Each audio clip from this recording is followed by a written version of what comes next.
In a world that just screams faster, bigger, now, there's this quiet but really powerful idea that pushes back.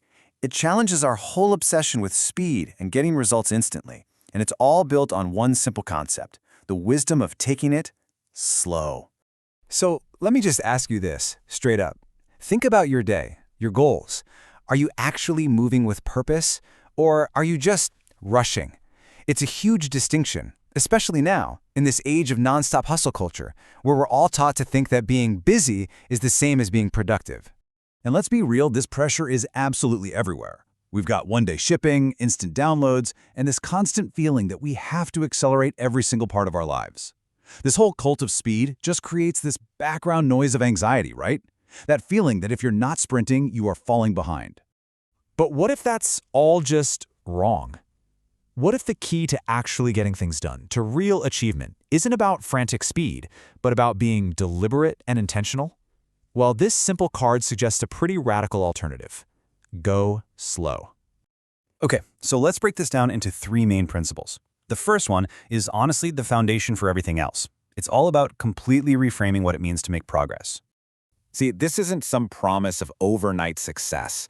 It's really just giving yourself permission to value the journey. It's that simple acknowledgement that any movement forward, no matter what the pace is what really truly counts. I mean, just look at this little sea turtle. It's not fast, not by a long shot, but it is relentless. Every single small movement gets it that much closer to the ocean. It's the perfect metaphor, isn't it? Real progress isn't about these giant leaps. It's about having the resilience to just keep going. And this is where the magic of what they call marginal gains comes in. If you get just 1% better each day, yeah, it might feel like nothing in the moment. But over a year, that compounds into a massive 37-fold improvement. That is the incredible power of slow, consistent progress. All right, so if slow progress is the foundation, what are we actually building on top of it? Well, that leads us right into our second principle, which is all about the quality of what we achieve. The two words that really matter here are steady and sustainable. I mean, think about it. Anyone can have a quick burst of success that just leads straight to burnout. The real goal, the prize, is to build something that actually lasts, something you can maintain without completely destroying your well-being. You can kind of picture it like this. When you rush a project, what usually happens? Burnout. You cut corners. You create weak foundations. Sure, the result might look impressive for a second, but it's fragile. Slow growth, on the other hand, lets you build strong roots. You get to learn, to adapt, and to create something that can really, truly last. And that's exactly what we're talking about with sustainable success. It's achievement that doesn't cost you your health or your relationships or your sanity. It's the kind of success that actually fuels you instead of draining you, all because it was built with care and with time. Okay, so this brings us to our final and maybe the most surprising principle of them all. There's a bit of a paradox here, because the philosophy of slow is actually a really powerful argument for starting immediately. This hits on a really common misunderstanding. Embracing the idea of slow is not, and I repeat, not, an excuse to procrastinate. In fact, it's the exact opposite. It's a massive call to action. Why?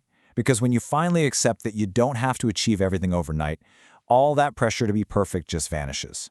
The barrier to getting started becomes incredibly low. All you have to do is take that first small, slow step. And the best time to do that?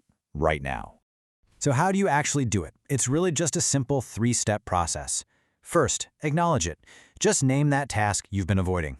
Second, identify the tiniest possible first action.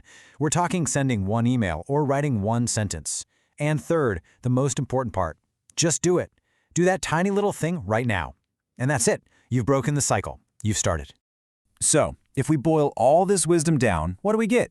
We get the slow method. It's all about choosing progress over the paralysis that comes from trying to be perfect.